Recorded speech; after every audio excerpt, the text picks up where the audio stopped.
First of all, I'm aware that this back fan is not spinning, so don't even bother pointing it out in the comments. The solution I'm waiting on in the mail, and it will be fixed hopefully by the end of the day today. Today we're going to talk a little bit about computers as it relates to CG and visual effects work, or really any creative profession. Recently I sat down to do some system maintenance on my primary workstation, which now is this guy right here.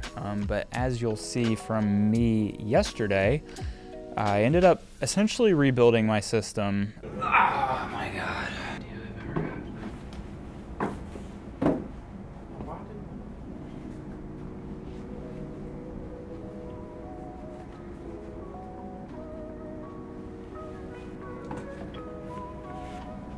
Oh dear. So I have quite the task on my hands today. This was supposed to be a system maintenance video, but I think it's pretty much going to end up being a PC rebuild video. And I wanted to talk about some of why I'm doing that and the creative applications and how I structure to meet the technical needs that CG and visual effects and creative professional work requires.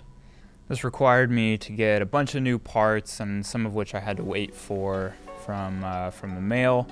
But I figured I would take it as a time to kind of talk about computer components and what you should focus on, what you need really for certain program instances, and just in general how we use the technological tools that we're provided to do some of the crazy stuff that we're able to do today. So the primary reason for my upgrades was I'm doing a big platform switch from AMD to Intel. My previous workstation had at its heart a Ryzen 7 or 9, I'm unsure on the exact Ryzen SKUs get a little fuzzy to me, but I think it was a Ryzen 9 5600X or 5800X. The correct information will be on the screen.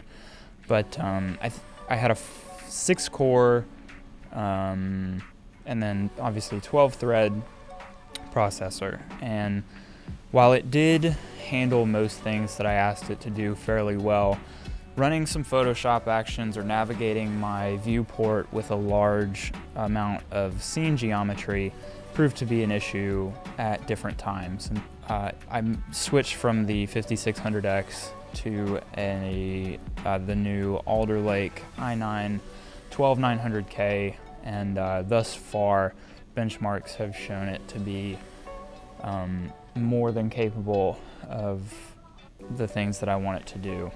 With the switch to Alder Lake and a Z690 motherboard came the need for DDR5 memory, and that was the thing that I had to wait the longest on to get here, because it's a little bit challenging to find right now, but stocks seem to be okay.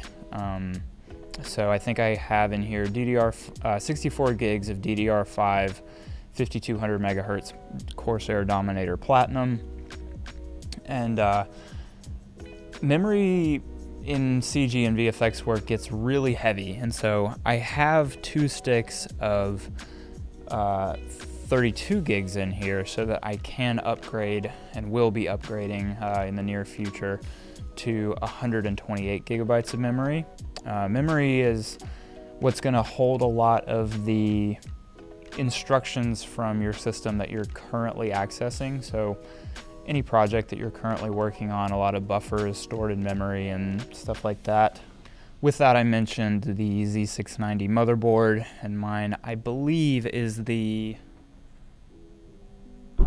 ROG Strix Z690E motherboard. It has Wi-Fi and Bluetooth, has a lot of M.2 slots, which is good for me. Comes with ASUS's ROG, it's like their PCIe M.2 expander.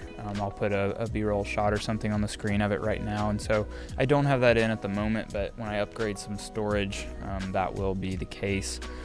My system is operating on a Sabrent Rocket V4 or Rocket 4.0 SSD drive, NVMe SSD drive, or M.2 maybe?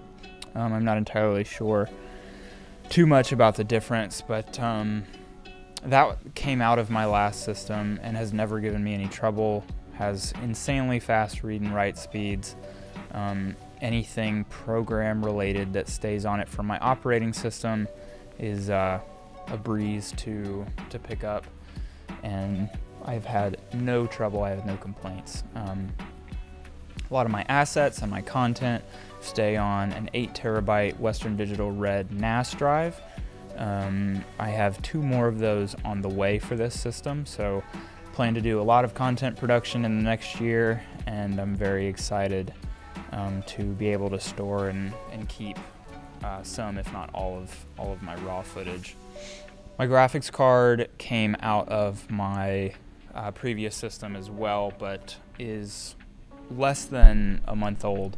Is a Founders Edition Nvidia RTX 3080 Ti. Couldn't get my hands on a 3090, but I do have a second 3080 Ti on the way, and that will just help with all of the GPU rendering that I do. So I do a lot in Redshift, which is able to take advantage of multiple GPUs, a lot in Octane, and then CyclesX and Blender and Karma and Houdini. The 3080 Ti is an incredible graphics card. I mean, all of the recent series RTX cards have been incredible cards. I think for a one-person show, we're very, very, very close to a single GPU setup being viable for all production cases. It could already be that way with the 3090. I haven't had a chance to actually use one, but from what I hear, it's a pretty insane card for 3D and VFX artists. All of this obviously is just used as a tool to get you to where you want to be creatively. So I am very fortunate to be able to have a system like this now, but I remember working on a GTX 960 back even when the 20 series cards were out, and then even before that having a laptop and using Intel integrated graphics with some just some very basic Cinema 4D intro templates way back in the day, back in like 2014-15, just frying my mom's laptop to try and push myself creatively. And so while I'm extremely thankful for this, it's not a necessity to be able to create well. You can learn on any system, you can be creative on any system, and so the best tool that you have is the one that's in front of you, and all of that is a part of working up to something like this. I just wanted to do a quick little update video as I was doing all this work. Gear upgrades are always very exciting to me, and me as a systems person, I love to build these systems and put them together and redo my file systems from scratch. And so part of my last video was about that, and there will definitely be more on that in the future. But thank you for watching. This was just a quick video kind of updating some of my system parts. I appreciate you watching. There will be more tutorials and CG based content coming out soon, but thank you for watching. Like the video if you enjoyed it, subscribe if you really liked it, and yeah, thank you.